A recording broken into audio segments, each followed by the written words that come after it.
Programme मद्दे मुकाबिल में खुश आमदेद। मैं हूं रबिया एहसन और मेरे साथ मौजूद हैं आमिर मतीन और टेलीफोन लाइन पर हमें ज्वाइन करेंगे रऊफ क्लासा साहब। इसके अलावा हमारे साथ मौजूद है मोहम्मद मालिक साहब, सीनियर एंकर पर्सन हैं, तज्जिया निगार हैं। उनका भी हम वेलकम करेंगे आज के शो में। जिन टॉपिक्स पे हम बात कर रहे हैं उसमें सबसे पहले सिंध हाउस में एमएनएस को खरीदने के लिए पैसों की बोरियां, इमरान खान ने पीपल्स पार्टी पर हॉर्स ट्रेडिंग का इल्जाम लगा दिया। इलेक्शन कमीशन की खामोशी पर भी सख्त तनकीद, अपने एमएनएस की खरीदारी का खदशा जाहिर कर दिया। क्या इमरान खान के एमएनएस जरदारी की चमक में आ जाएंगे, इसके ऊपर बात करेंगे। इसके अलावा बात करेंगे चौधरी परवेज इलाही के बयानात ने हुकूमत हिला दी, अगले ही दिन पैंतरा बदल लिया। इत्तेहादियों ने हुकूमत को तिगनी का नाच नचवा दिया। हुकूमती इत्तेहादी ताहाल इमरान खान की हिमायत या मुखालिफत का फैसला न कर सके, जबकि शहबाज शरीफ ने 5 साल के लिए माइनस पीटीआई नेशनल गवर्नमेंट की तजवीज़ दे दी। काफ लीग का बदलता मौक़िफ़, क्या इमरान खान बैकडोर कोई डील कर रहे हैं और क्या मुमकिनात हैं, क्या प्रोबेबिलिटीज़ हैं? आमिर साहब, सबसे पहले आपका कमेंट और फिर हम मालिक साहब को भी डेफिनेटली वेलकम करेंगे फॉर्मली इन द शो। जी, ये आगे की फ्यूचर की बातें होनी शुरू हो गई हैं कि शहबाज शरीफ साहब ने अगले 5 साल के इलेक्शन के बाद का एजेंडा दे दिया है। फिर बात हो रही है कि जी कोलिशन कैसे बनेगी और केयर टेकर गवर्नमेंट में क्या होगा, और वो फ्यूचर की है। मगर फ़िलहाल मैं समझता हूँ कि हाल में आ जाना चाहिए कि सवाल ये है कि पीटीआई की गवर्नमेंट गिर रही है या नहीं गिर रही, पहले सेंटर में और फिर पंजाब में। तो सेंटर में जो नंबर्स गेम है वो तो एक सवाल ये है कि आइनी तरीके से करना है या गैर आइनी तरीके से। आइनी तरीके से नंबर्स गेम जो है वो पीटीआई के बहुत ज़्यादा ख़िलाफ़ जाती हुई नज़र आ रही है कि 172 लोग चाहिए और 162 अपोजिशन के पास हैं। चौधरी गुजरात के जो हैं वो इतनी मेरा ख्याल है आगे जा चुके हुए हैं पीटीआई के ख़िलाफ़ कि उनके लिए पीछे हटना बड़ा मुश्किल अब हो जाएगा। वो इस तरह कि जिस तरह कल उन्होंने अपने इंटरव्यू में यहाँ तक कह दिया कि इमरान खान के नैपी बदलते रहे, फिर उनके साहबजादे ने कह दिया शेख रशीद को कि हमारे बुज़ुर्गों से पैसे लेता था। तो वो इतनी बातें जब तल्ख हो जाएं तो वो मुश्किल हो जाती है। तो उनके 5 वोट हैं। सर वापस चले तो गए नहीं, वापस नहीं। आज उन्होंने बयान दिया है, वापस आने से मुराद है कि पीटीआई की कोलिशन में रहना उनका बड़ा मुश्किल हो जाता है। और इस तरह के वो क्लेम कर रहे हैं कि ये अपोजिशन के साथ उनके राब्ते हैं। और ये भी बात उन्होंने पहले डिस्क्लोज़ की कि 10 बंदे उनके पास जो है ना उन्होंने बुक किए हुए पीटीआई के अलावा। मगर आइनी तौर पे 5 उनके हो जाते हैं। और बाप पार्टी को लोग इतना गौर नहीं कर रहे थे जो बलूचिस्तान की है, उनके 5 नंबर हैं। और मेरी उनके काफ़ी लोगों से बात हुई है। उनका मसला काफ़ी अरसे से चल रहा था, किसी ने गौर ही नहीं किया हुआ था, एज्यूम किया हुआ था कि क्योंकि वो बनाई गई उनके मतलब ये है कि इंजीनियर्ड पार्टी है। तो जब से इस्टेब्लिशमेंट की तरफ से न्यूट्रलिटी के सिग्नल आए हैं तो वो आज़ाद हो गए हैं। उनको बहुत ज़्यादा एक ज़ाती रंजिश ये है कि जाम कमाल के साथ जो है जो हटाया गया था और कदूस बजंजों को जो लाया गया था उनको इस पर बहुत तकलीफ थी। ख़ास तौर पे बलूचिस्तान में याद रहे कि मक्सी ख़ानदान बहुत मैटर करता है। ये इनकी सिंध में भी आप देखें आमिर मक्सी और नादिर मक्सी होते हैं, सेनेट में भी एक आधी सीट होती है। सह मक्सी पीपल्स पार्टी में है, तारिक मक्सी जो हैं पिछली उसमें भी मिनिस्टर थे, इस गवर्नमेंट में भी प्रोविंशियल बलूचिस्तान गवर्नमेंट में मिनिस्टर है। और खालिद मक्सी जो हैं वो यहाँ पे 5 बंदों की जो ग्रुप है नेशनल असेंबली में उसको लीड कर रहे हैं। तो उन्होंने अपना उनको यहाँ पे इस्लामाबाद में इतना इंटरेस्ट नहीं है, उनको प्रोविंस में बहुत इंटरेस्ट है। और उनको एक फ़ायदा ये होता है कि उनकी वहाँ पे कोलिशन गवर्नमेंट 33 पे शायद बनती है बलूचिस्तान में। तो इनके कोई वो अपने समझते हैं कि 12 उनके हैं और 11 लोग JUI के हैं और ANP के 4 लोग हैं और बाकी यार मोहम्मद रिन के मिल मिला के उनकी मेजॉरिटी बनती है। तो वो कहते हैं कि जाम कमाल दोबारा ना आया, कोई भी बन जाए, मगर उसको कदूस बजंजों के साथ जिद लगाई हुई है और वो हटाना चाहते हैं। और उनको ये गिला कि जब वो आए थे बचाने के लिए यहाँ पे जाम कमाल साहब के मुझे इमरान खान से कि मुझे बचाया जाए, तो उस वक्त की उन्होंने इस्टेब्लिशमेंट पे जोर नहीं डाला था। उस वक्त याद रहे कि यहाँ ISI के डिफरेंट चीफ थे। तो उस वक्त इमरान खान साहब ने उनकी ख्वाहिश थी पूरी नहीं की थी और बीच में इंटरवीन नहीं किया था, खुद अपने आप को बचाओ। तो इसलिए उनके लिए प्रोविंशियल फैक्टर बढ़ा है। तो 5 उनके हैं, 5 और 5 ये 10 हैं। और साथ MQM जो है ना वो जीती हुई पार्टी के साथ जाएगी। तो नंबर्स गेम में आईनी तौर पे क्लियरली नज़र आता है कि वो पॉसिबल है उनके लिए कि बगैर कोई गैर आईनी, और फिर वो गैर आईनी स्टोरियाँ सुन रहे हैं कि जी उनके पास सिंध गवर्नमेंट में जिस तरह के आज उसने परवेज़ इलाही ने भी इशारा किया और पीपल्स पार्टी के लिए ज़ैदी साहब भी इल्ज़ाम लगा रहे थे कि इमरान खान ने भी जलसे में कहा कि जी सिंध गवर्नमेंट में नोटों की बोटियाँ ये देखिए ना, बिलावल बेचारा इस तरह की बात करे तो इल्जाम लग जाता है, तो हमारे से भी स्लिप ऑफ टंग हो जाती है। नोटों की बोरियां जो है ना सिंध हाउस में पहुंच चुकी हैं इस्लामाबाद में। तो वो नहीं, असल मसला है पंजाब में, जहां नोटों की बोरियों और गैर आईनी तरीके से किए बगैर काम नहीं चलेगा, क्योंकि वहाँ पे आप देखें पंजाब गवर्नमेंट जो है वो 185-86 के ऊपर बनती है, मेरा गालबन 371 का हाउस है, तो उसके अंदर उनके 183 PTI के बंदे हैं और 6 जो MPA हैं इंडिपेंडेंट, उनमें से जो हैं 4 तो कम से कम उनके पक्के साथ हैं, 5वीं जुगनू मोहसिन है वो नहीं है, और 5-6 ऐसे लोग हैं जो कि नून लीग के हैं जो उनके साथ ओपनली पिछले काफ़ी अर्से से जा चुके हैं।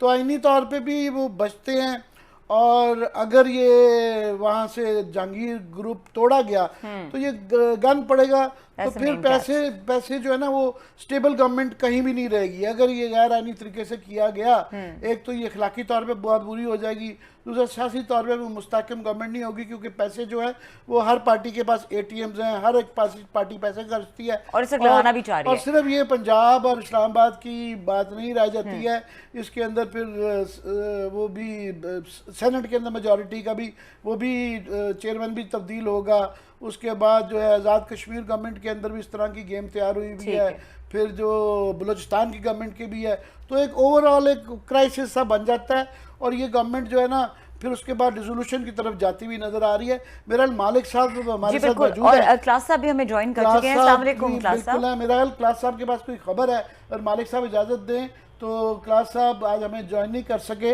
मगर उनके पास मुझे बताया गया है कि बहुत बड़ी खबर है। जी क्लास साहब। जी बहुत शुक्रिया आमिर भाई, मैं सुन रहा था आपका सारा एनालिसिस और इन्फॉर्मेशन। तो मैंने अगरचे शरीक तो नहीं होना था, I was travelling for some family business, तो लेकिन आपकी बात अपनी जगह पे, मेरी भी कुछ लोगों से कोई बात हुई है इसी मसले पे। आपको पता है कि सिचुएशन जो है ना लम्हा बे लम्हा बदलती रहती है, और स्पेशली जिस तरीके का ये यू टर्न लिया है इन्होंने यहाँ पे चौधरी परवेज इलाही साहब ने, तो ये मेरा ख्याल बहुत सारे लोगों के लिए थोड़ा सा हैरान कुन होना चाहिए, क्योंकि चौधरी साहबान की पिछले कोई 2 हफ्ते का जो स्टांस था, जो गुफ्तगू थी, आज उन्होंने 180 के दर्जे पर जाकर जो यू टर्न लिया है, तो इसने बहुत सारे पॉलिटिकल ऑब्जर्वर्स को यकीनी तौर पर थोड़ा सा उन्होंने हैरान किया है। तो मेरी मतलब इतला कह लें या किसी से मेरी कोई बात हुई है, वो लोग जो इन मामला को देखते हैं, पॉलिटिक्स को समझते हैं, उनका ये कहना है कि बड़ी हद तक जो अंपायर थे शायद उनके और इमरान खान साहब के दोबारा बड़े कंक्रीट राब्ते हुए हैं, और ये शायद ये आपको आने वाले दिनों में जो इस वक्त हमें तूफान नजर आ रहा है पॉलिटिकल तौर पर, ये चीजें शायद सेटल होने की तरफ चली जाएं, और बाकायदा उनको मैसेज भी डिलीवर किया गया चौधरी साहबान को। तो जो आपने कल मेहर बुखारी साहब के शो में जिस तरह की आपने लहजा या जिस तरह की टोन या जिस तरह की आपने बातें की हैं, तो शायद वो मुनासिब नहीं है, क्योंकि अंपायर्स हैं वो ठीक है न्यूट्रल तो थे, और अभी भी कहा जा रहा है कि ठीक है जब न्यूट्रल खड़े हैं, लेकिन एक रियलाइजेशन वहां पर भी आ रही है कि क्या इस वक्त पाकिस्तान अफोर्ड कर सकता है कि हम एक पॉलिटिकल इंस्टेबिलिटी की तरफ जाएं, फिर यहाँ पे अदम इस्तेहकाम हो, जल्द से जुलूस हूँ, जब पूरी दुनिया में मसाइल हैं और आप भी उन पर बात करते रहते हैं बहुत सारी, तो वो थोड़ी सी वहाँ रियलाइजेशन आ रही है कि हमें इन मामलात को ना हमें कहीं ना कहीं ठंडा करना चाहिए। और वही बात जो आप भी कहते रहते हैं, बहुत सारे पॉलिटिकल ऑब्जर्वर भी कहते रहते हैं कि 1.5 साल इलेक्शन में अगर रहता है तो उससे पहले कोई नई हुकूमत है, नए इश्यूज हैं, तो क्या ये अगेन वो कहते हैं वर्थ इट, क्या इतना वर्थ है इसमें कि इतने बड़े रिस्क लिए जाएं, फिर नए सिरे से हुकूमतें बने, इमरान खान साहब फिर सड़कों पे हों, और फिर एक टर्माइल की सिचुएशन पैदा की। सो वहाँ पर कुछ ये रियलाइजेशन है, और स्पेशली चौधरी साहबान की जो टोन बदली है उसका इसमें गहरा तल्लुक है। चौधरी साहबान साहब की उनकी एक ही, आपको पता है कि उनकी एक ही फरमाइश है कि हमें पंजाब का वजीर आला बनाया जाए, तो अब वो ये सोच रहे थे वजीर आला हमने इमरान खान साहब की उसमें पार्टी में से बनना है या हम शहबाज शरीफ और उनके जरदारी साहब की उससे बन रहे हैं। सो अल्टीमेटली उनको भी ये अश्योर करवाया जा रहा है कि जनाब कोई थोड़ा सा आप हाथ हौला रखें, मुमकिन है हम आपको इमरान खान साहब की पार्टी से ही वजीर आला बनवा दें। इमरान खान साहब पहले नहीं मान रहे थे, उन्होंने इंडिकेशन तो दिए थे, वो पहले कह रहे तरीके एतमाद जो जहाँ सेंटर में है पहले इसको देख लेते हैं फिर हम आपको वजीर आला का सोचेंगे। तो चौधरी नहीं मान रहे थे, वो कहते नहीं जनाब आप बैठ के हमें गारंटीज दें, पहले हमसे बात करें। सो वो इश्यूज वो कहा जा रहा है कि चौधरी साहबान को बड़ी हद तक वो मैसेज किया है रात इंटरव्यू के बाद कि आप जरा ठंडे पड़े। और दूसरा लास्टली से जरदारी साहब जो हैं इनका भी कहा जा रहा है कि जैसे सेनेट में इन्होंने रोल प्ले किया था और सेनेट में आपको याद होगा यूसुफ गिलानी साहब के टाइम पे 8 इनको जो बंदे थे उन्होंने जो स्टैम्प गलत कर दी थी और कहा गया था कि जरदारी साहब जो है जानबूझ के उन्होंने शायद इस तरह का काम किया था, जिसमें नवाज लीग की बड़ी आपको याद होगा फ्रेंड हुई थी, नाराज हुई थी और उन्होंने कहा था कि जनाब कि आपने शायद आखिरी लम्हे पे आपने हमें डिच किया है। तो वो कह रहे हैं कि शायद इसी तरह की सिचुएशन तहरीक एतमाद को नाकाम बनाने के लिए भी हो सकती है कि जरदारी साहब किसी स्टेज पर वो ये रोला ना डाल दें जी देखें जी मेरे 8-10 बंदे जो है ना वो गायब कर दिए गए हैं, लिहाजा तहरीक एतमाद जो है वो शायद कामयाब नहीं हो सकी। बहरहाल ये अभी आपको पता कोई पता नहीं है कि ओवरनाइट यहाँ चीजें बदलती रहती हैं क्योंकि पॉलिटिक्स है, लोग मिल रहे हैं, राब्ते कर रहे हैं। लेकिन मेरी अब तक की यही है कि बड़ी हद तक मामला जो है ना अगेन जो अंपायर से और हमारे प्राइम मिनिस्टर साहब ऑफिस जो है वो बड़ी हद तक सेटलमेंट की तरफ जा रहे हैं। जो अंपायरों को कुछ कोई रिजर्वेशन थी या जो कुछ वो चाह रहे थे खान साहब भी वो मानने के लिए वो तैयार हैं। सो आने वाले दिनों में जो सोर्सेज हैं वो ये कह रहे हैं कि ये जो ये हालात हैं थोड़े से स्टेबिलिटी की तरफ जाएंगे। मालिक साहब आप हमारे साथ मौजूद हैं, ये बताएं कि ये जो क्रास साहब कह रहे हैं उसकी एक बहुत बड़ी वजह ये है कि इतला ये है कि चूँकि चौधरी बरदरान जो हैं इस्लामाबाद में अपने घर से बोरिया बिस्तर लेके लाहौर चले गए हैं और फिर ये बड़ा बयान जो महर बुखारी के इंटरव्यू के बाद जो कि बड़ा सख्त था, अब जो बयान आया है वो बड़ा मसलहतन बड़ा नरम सा है, दरमियाना सा है, तो उससे एक तो अखज़ किए जा रहे हैं। दूसरा ये रोज़ सिचुएशन बदल रही है, ज़्यादातर लोग फेंस सिटर्स हैं और बिल्कुल इकनॉमिक फैक्टर्स भी हैं, इंटरनेशनल फैक्टर्स भी हैं। आप क्या देख रहे हैं कि हालात अब आज की सिचुएशन में किधर जा रहे हैं?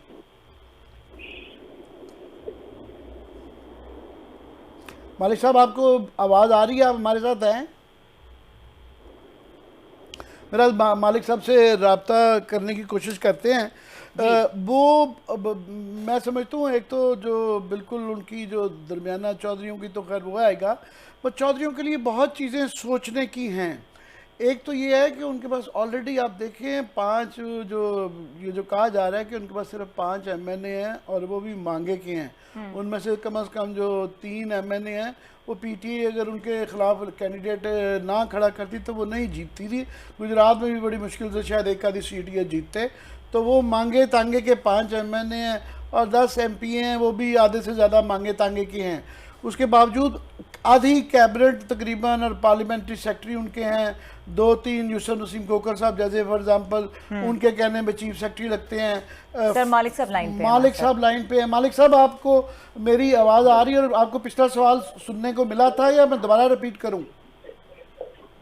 नहीं काइंडली रिपीट करते, मुझे आवाज़ नहीं आई जी जी मालिक, रऊफ का ये कहना था कि रोज़ सिचुएशन बदल रही है और महर बुखारी को जो इंटरव्यू दिया उसमें तो वो बिल्कुल लग रहा था कि टूट गए हैं और वापसी का रास्ता नहीं है कि जी 100% उन्होंने एलाइज के हवाले से कह दिया था कि 100% झुकाव उनका अपोजिशन की तरफ है, मगर अभी वो बोरिया बिस्तर लपेट के लाहौर चले गए हैं। और आज जो परवेज़ इलाही का बयान आया है वो दरमियाना सा है और रऊफ क्रासा साहब का ये ख्याल है कि हालात थोड़े से तब्दील हो गए हैं, थोड़ा सा शायद इस्टेब्लिशमेंट का भी रोल आया है इंटरनेशनल इकोनॉमी को देखते हुए, इंटरनेशनल कंडीशंस एंड ब्ला ब्ला ब्ला, कि थोड़े से रोज़ तब्दील सिचुएशन हो रही है, थोड़ी सी आज तब्दील हुई है। आप कैसा देखते हैं?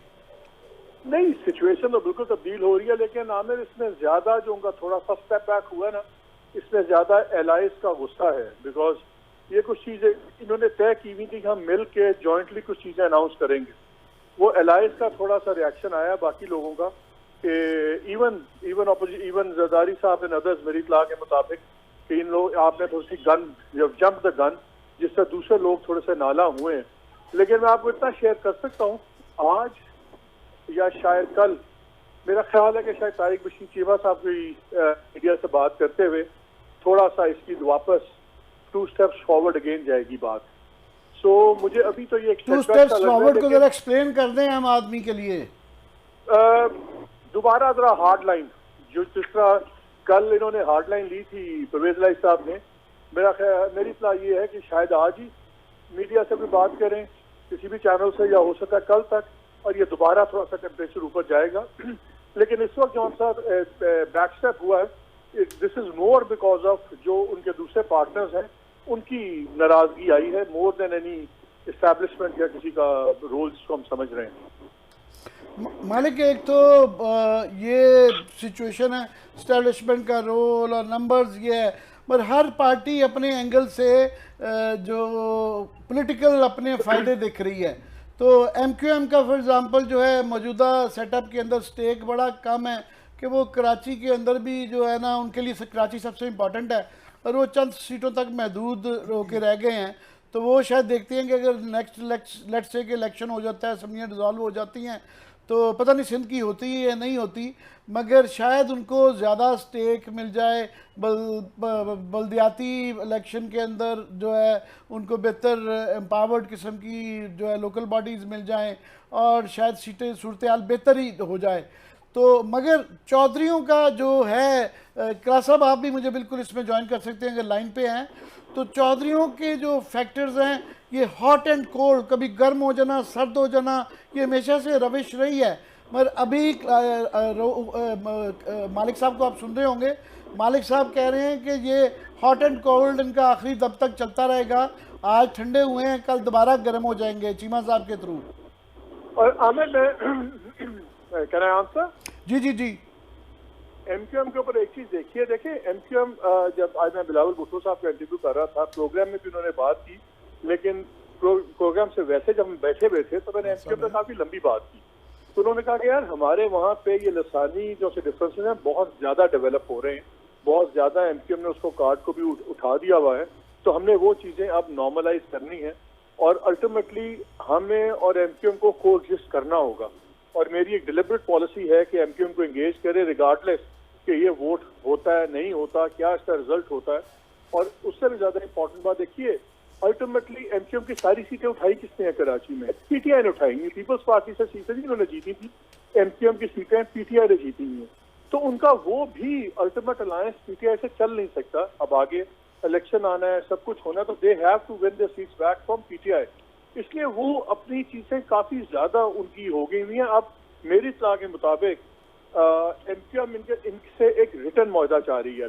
अभी तक वर्बली बहुत चीजें इन्होंने एग्री की हुई हैं, लेकिन MQM का इसरार है कि उसको एक रिटर्न एग्रीमेंट अगर आप बना लें तो हम आगे आ जाते हैं। GDA के अंदर भी स्प्लिट है।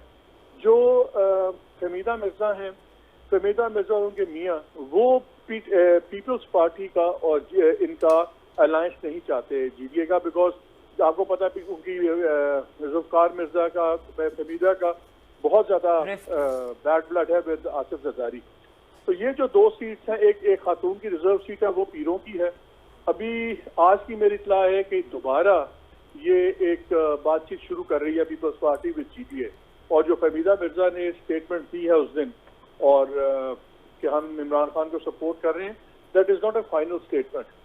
ये आई थिंक ये 24-25 तक खुल के पोजीशन सामने आ जाएंगी, और हो सकता है कि जितनी एक कॉन्फ्लिक्ट की फिजा बन रही है, इधर से इनका जुलूस इकट्ठा हो रहा है, उनका जुलूस इकट्ठा हो रहा है, तो we might see a big development. We might see कि 24-25 तक आइदर और एलाइज का सामने आ जाए, और एक्चुअल 28-29 की वोटिंग से पहले ही शायद गेम बिल्कुल क्लियर हो जाए कि किसके पास कितने नंबर्स हैं, किसके पास कितने नंबर्स नहीं है। सो ये अब फॉर मी 24-25 की जो तारीख है, बड़ी एक क्रिटिकल सी तारीख बनती जा रही है। अच्छा क्लास साहब, आप अगर हमारे साथ मौजूद हैं, क्लास साहब मौजूद है हमारे साथ? जी मौजूद हूँ, मैं सुन रहा हूँ। जी क्लास साहब, आपने सुना मालिक साहब जो कह रहे हैं, वो ये कह रहे हैं कि टेम्परेचर ऊपर नीचे जाता रहेगा एलाइज का। आप ये कह रहे हैं कि आपके पास खबर है इस तरह की, एंड यू रियली नो कि इसमें कोई जो न्यूट्रल एम्पायर का रोल है वो थोड़ा सा एक तरफ टिल्ट हुआ है या चेंज हुआ है। तो किस तरह से देख रहे हैं मालिक साहब के एनालिसिस को? मालिक साहब का साफ कर हमारे सीनियर हैं, एडिटर हैं, उनकी बात में हमेशा वजन होता है, लेकिन मेरी जो कुछ लोगों से बात हुई है कि उनका जो अंपायर है वो न्यूट्रल इसलिए हुए थे कि उनको पंजाब में मसला था, उन्हें उस्मान बुज़दार के साथ प्रॉब्लम था, जिसपे वो खान साहब को बड़े अरसे से कह रहे थे कि आप इनको चेंज करें। खान साहब हर दफा वादा करके वो पतली गली से निकल जाते थे, और अब वो कहते हैं पॉइंट ऑफ पे पहुंच गए थे। एक कहते नाक पे पानी आ गया था, जिसके बाद वो अंपायर जो है उन्होंने कहा जी ठीक है, फिर आपने अगर हमारी बात नहीं मानी तो फिर ठीक है, फिर जो अलाइज जो है उनको खेलने दें। जी अच्छा, और क्लास साहब इस बात से भी आप एग्री कर रहे हैं कि 24-25 को सिचुएशन क्लियर हो जाएगी, यानी नौबत ही नहीं आएगी? आपको मुझे अगर बात पूरी करने दें तो मैं उसी तरफ आ रहा था। जी जी। अब उनको ये गारंटीज दी जा रही। चौधरी का क्या मसला है? चौधरी को वहाँ पे आके शहबाज शरीफ साहब और जरदारी साहब भी ऑफर कर रहे हैं कि हम आपको वजीर आला बनाते हैं, वो ऑफर उनकी जेब में है। अब वो यहाँ से इमरान खान साहब जो हैं, इन्होंने वादा तो किया था, लेकिन ये कह रहे थे पहले तरीके से भुगतान है, फिर आपको देखेंगे। अब चौधरी साहब उनको ये कह रहे थे दरमियान में ग्रंटर्स हैं या वो अंपायर्स हैं कि जनाब आप फिर गारंटी दें कि हम अगर इनको तरीके एतमाद को नाकाम बनाते हैं, हम जरदारी और शहबाज शरीफ के साथ नहीं जाते, तो ये गारंटी कौन देगा कि इसके बाद ये पंजाब में हमें वजीर आला बना देंगे? तो मेरी ये इतलात जो मेरी कुछ लोगों से बात हुई है, इसके बाद एस्टेब्लिशमेंट जो है वो दरमियान में ग्रंटर का आके रोल अदा करने के लिए तैयार है, जिसके बाद ये टेम्परेचर जो है ये कम हुआ है। और इसी वजह से आज उन्होंने परवेज अली साहब ने उन्होंने गुफ्तगू जो है ना बिल्कुल यू टर्न लेके 180 के दर्जे पे गए हैं। सो ये पहले इनका ये मसला चल रहा था कि पहले तरीके एतमाद को भुगताया जाएगा या पहले चौधरी वजीर आला बनेंगे। अब दरमियान में जो अंपायर हैं, जैसे मैंने कहा, वो नहीं चाह रहे इस वक्त सिचुएशन जिस तरह डिवेल्प हुई है। इमरान खान साहब ने जलसे किए हैं, जुलूस किए हैं, और यहाँ पे इतनी एक्टिविटीज हुई हैं, बैलेंस का खतरा पड़ गया है कि एक ही दिन जलसे करेंगे, जुलूस करेंगे, लोग बुलाएंगे, इस्लामाबाद पे चढ़ाई होगी, नवाज लीग कह रही हम लेकर आएंगे, ये कहते हैं कि हम अपना 10 लाख बंदा लाएंगे, मौलाना साहब अपने वर्कर को बुला रहे हैं।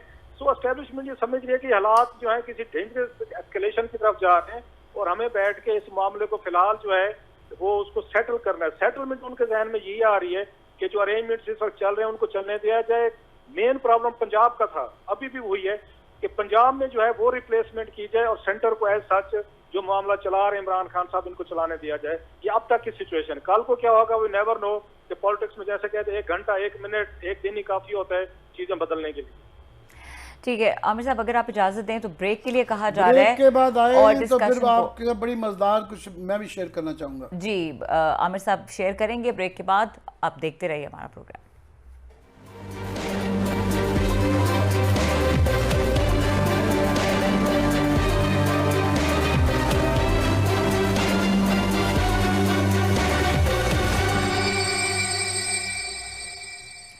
Welcome back. आमिर साहब कुछ आप शेयर करना चाह रहे थे? जी, मैं इसमें सबसे इम्पोर्टेंट तो 2 पार्टीज हैं ना, पीपल्स पार्टी और नून लीग।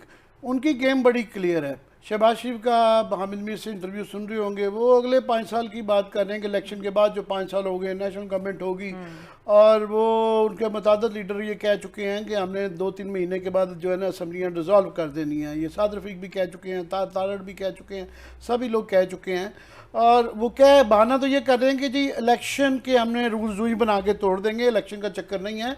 उन्होंने पीपल्स पार्टी ने भी और नून लीग ने भी अपने केसेस ख़त्म करवाने हैं। फ़ौरन नवाज शरीफ साहब अगर गिर गए इमरान खान तो वो वापस आएंगे, 1 लाख का एक मजमा गवर्नमेंट होगी तो इकट्ठा कर लेंगे, और सीधा वो जज साहब के पास जाएंगे। 1 लाख आदमी बाहर खड़ा होगा तो जज साहब की टांगें कहाँ भी जाएंगी, तो वहाँ से वो ज़मानत लेंगे या अस्पताल जाएंगे तो वो वापस हो जाएंगे। उनके भी केसेस फाइलें जल जाएंगी, प्रोसिक्यूशन कमज़ोर हो जाएगा, पीपल्स पार्टी भी क्लियर हो जाएगी। मारे जाते हैं बेचारे चौधरी सिर्फ जो है ना परवेज़ लाई तभी अगर मुस्तहकम सीएम तभी बन सकते हैं कि अगर उनको इमरान खान बनाए। उसकी लीगल वजूहात भी हैं, न्यूमेरिकल भी हैं और सियासी भी हैं। न्यूमेरिकल इस तरह है कि वहाँ पे 186 चाहिए एमपीए पंजाब में, 183 एमपीए जो उनके साथ है पीटीआई के साथ है, और बाकी उनके साथ जो हैं 4-5 उनके साथ इंडिपेंडेंट हैं, और 5-6 नून लीग के मिला के जो टूटे हुए हैं ना बंदे वो भी उनके साथ हैं।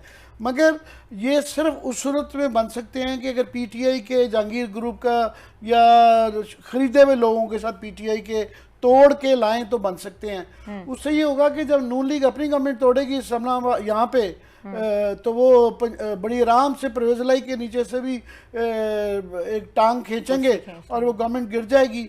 दूसरा लीगली भी ये है कि वो अगर चीफ मिनिस्टर बनते हैं तो वो स्पीकर की सीट खाली हो जाती है और डिप्टी स्पीकर बन जाते हैं। डिप्टी स्पीकर जो हैं फ़ौरन जो लोग लोटे बने होंगे, फ्लोर क्रॉस किया होगा, वो इलेक्शन कमीशन को भेजेंगे और वो फारिग हो जाएंगे लोग तमाम के तमाम, और वहाँ पे सिचुएशन ऐसी आ जाएगी वो ऑटोमेटिकली फिर असम्बली जो है ना डिज़ोल्व हो जाती है। तो सो पॉलिटिकल फ़ायदे भी हैं।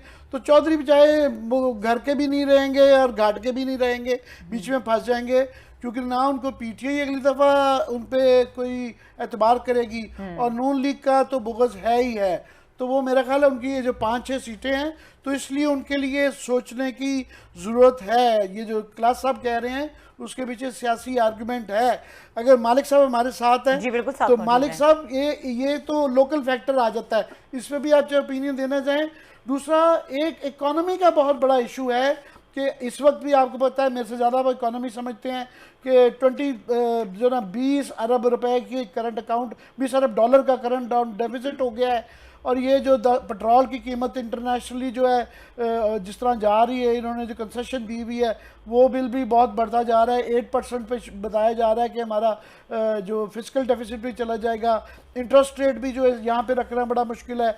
और फिर ये जो इंटरनेशनल यूक्रेन की वजह से रीअलाइनमेंट्स हो रही हैं, तो ये ज़रा ओवरऑल ज़रा आप अगर एक्सप्लेन कर सकें हमें। मुझे पता नहीं कि क्या आर्गुमेंट दिया रऊफ ने, because I was connected a bit late. Rauf basically कह रहे थे कि सिचुएशन जो है ना बदल गई है, जिसमें क्यू शायद दोबारा आपसे डिसएग्री करते हुए कि वो यू टर्न उनका दोबारा दूसरी साइड पर चला गया है, कि बीच में थोड़ी सी एस्टेब्लिशमेंट का भी रोल आया है and they are back to PTI fold. I don't know about that. I think अभी थोड़ा सा it's a bit early for that. लेकिन मैं जो पहले बात कर रहे थे ना ब्रेक से पहले, मुझे एक चीज बताएं कि अब अगर बुज़दार साहब चेंज भी होते हैं तो उसका अब गवर्नमेंट को फायदा क्या है?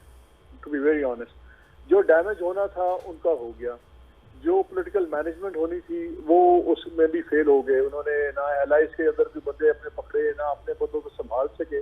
मेरा ख्याल है कि वो बुज़दार साहब वाला एलिमेंट था आज से कुछ अर्सा पहले तक।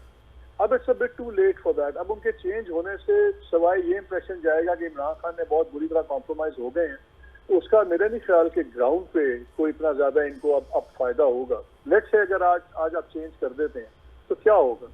और जहां तक चौधरियों का ताल्लुक है, मेरा ख्याल है देखें आमिर, उन्होंने भी अभी आप जो बात कर रहे हैं, अगला जो इलेक्शन आना है उसके बाद, अभी तो चले लास्ट टाइम एस्टैब्लिशमेंट का सारा गेम प्लान था, सब कुछ था, इनको 10 सीट से मिल गई। अब तो इनके हाथ में अपनी तो एक्चुअली 2-3 सीट्स हैं, और आगे इनको कोई एग्जिस्ट या कोई ना कोई अगर ये पीएमएलएन के फोल्ड में डायरेक्टली या इनडायरेक्टली जाते हैं तो तभी इनकी कुछ सीट्स बनेंगी। सो आई थिंक ये और जितना मिसट्रस्ट इनका हो गया विद पीटीआई में तो इमरान खान ने आगे इलेक्शन में इनको कोई अकोमोडेट नहीं करना। वो अब अपने लोगों के अकोमोडेट करेंगे, या जो तरीन ग्रुप में गए हुए हैं उन लोगों को वापस अपने फोल्ड में, उनके अपने 16 से 18 लोग तो वो हैं जो उससे तैयार बैठे हुए दूसरी तरफ जाने के लिए। उन्होंने अगर वापस आना है तो गारंटीज पे ही आएंगे ना। सो मेरा ख्याल है कि नून लीग ये जितना मर्जी ये ग्रैंड स्टैंडिंग कर ले, पीएमएलक्यू को जाना पड़ना है विद पीएमएलएन, चाहे थोड़ी तनख्वाह पे जाए, बड़ी तनख्वाह पे जाए, बिकॉज पीटीआई के साथ इनका सियासी फ्यूचर नहीं बन रहा। इसलिए मैं उसको एक और जाविये से देख रहा हूँ। और इनके अंदर भी तो आपको पता है ना, जो फैमिलीज के अंदर है, परवेज इलाही हैं, उनके साहबजादे हैं, उनके तो एक पोलिटिकल बन की हुई है, उनकी एक लिनियत थी। चौधरी शुजात के जो साहबजादे हैं दूसरे हैं, वो तो उस साइड पे नहीं है। और मेरी सलाह के मुताबिक जो सालिक हैं, जो चीमा सालिक साथ बैठ जाते हैं, उनके जो बड़े बेटे शाफी हैं उनको ना बुलाया जाता है ना दिखाया जाता है, और उनको गुजरात में की पॉलिटिक्स में नहीं आने दिया जाता। वो हार्ड लाइन ले रहे हैं पीटीआई पे, और वो इस फेवर में है कि आप पीएमएलएन के साथ लॉन्ग टर्म अपनी चीज देखें, और इस चीज को खाली ये साल ना देखें, आप अगले इलेक्शंस की बात देखें। आज अगर ये पीएमएलएन के साथ चलते हैं तो शायद लोकल बॉडीज के अंदर भी इनकी सीट एडजस्टमेंट्स हो जाएं, जो बातचीत इनकी चल रही है, तो इमीडिएटली लोकल बॉडीज में भी इनको फायदा है और इनको आगे भी फायदा है। तो ये अभी इतनी सिंपल नहीं है। दूसरी बात यह देखें, वही मेरा ख्याल है, देखें आई थिंक ये 2-3 दिनों में अब बहुत क्लियर हो जाएगा, बिकॉज 2 ही थियोरीज है ना। एक थियोरी ये है कि जी एस्टैब्लिशमेंट ने हो सकता है जी ये सोचो कि जिसको हम पंजाबी में कहते हैं कि इमरान खान को पदरा कर दो, इतना बिछा दो। अब उन्होंने वो एमक्यूएम के भी घर चले गए उठ के, वो जनाब चौधरियों के घर भी चले गए, और तो और वो पार्लियामेंट्री लॉजेस भी चले गए, वो फहमीदा मिर्जा वगैरह को भी एक्सक्लूसिव टाइम दे रहे हैं। तो डेस्परेशन तो बड़ी क्लियर है। मगर मालिक ये बताएं कि जो नून लीग की स्ट्रेटजी है, क्लियरली वो बता रहे हैं, तो परवेज लाई साहब 2-3 महीने के लिए चीफ मिनिस्टर बनना चाहेंगे? हाँ, मैं पहली बात है, मेरा नहीं ख्याल कि ये इंटरिम गवर्नमेंट को 2-3 महीने की होगी, मिनिमम 6 से 8 महीने को लगेंगे। और अगर आप इलेक्टोरल रिफॉर्म्स की बात भी करते हैं, लेट्स काउंट द वीक्स, हफ्ते गिन लें, चले इनका सक्सेसफुल हो जाता है वोट ऑफ कॉन्फिडेंस। दो ही सिचुएशन है ना, एक होता है और एक हार जाते हैं।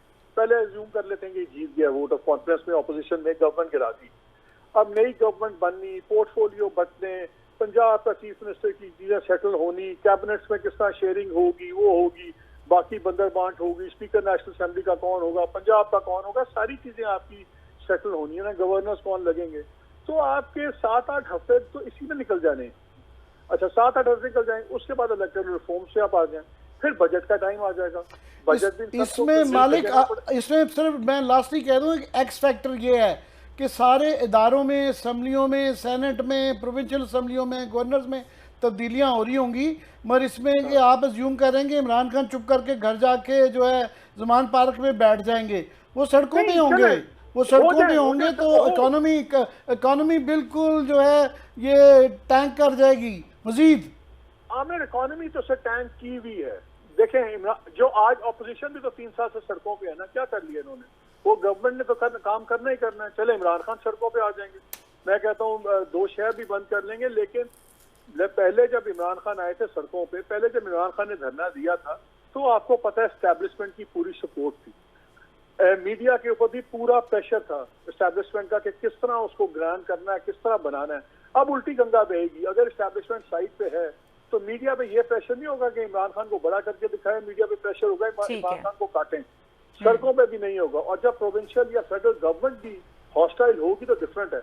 पंजाब के अंदर अगर इमरान खान ने कुछ तगड़ा चीफ मिनिस्टर लगाया होता तो जमीनी हकायत और होते। अगर इनमें चौधरियों में से कोई बन गया या PMLN का भी बंदा वजीर आला बन गया, तो आपका क्या ख्याल है, इस तरह जुलूस निकलेंगे, इस तरह चीजें होंगी? इनको भी पूरी बदमाशी करनी आती है। ठीक है, बहुत शुक्रिया मालिक साहब, हमारे साथ मौजूद थे, अपना एनालिसिस दे रहे थे, और टाइम कम है, शो को यहीं खत्म करना पड़ेगा। देखने के लिए शुक्रिया, इजाजत दीजिए, अल्लाह हाफिज।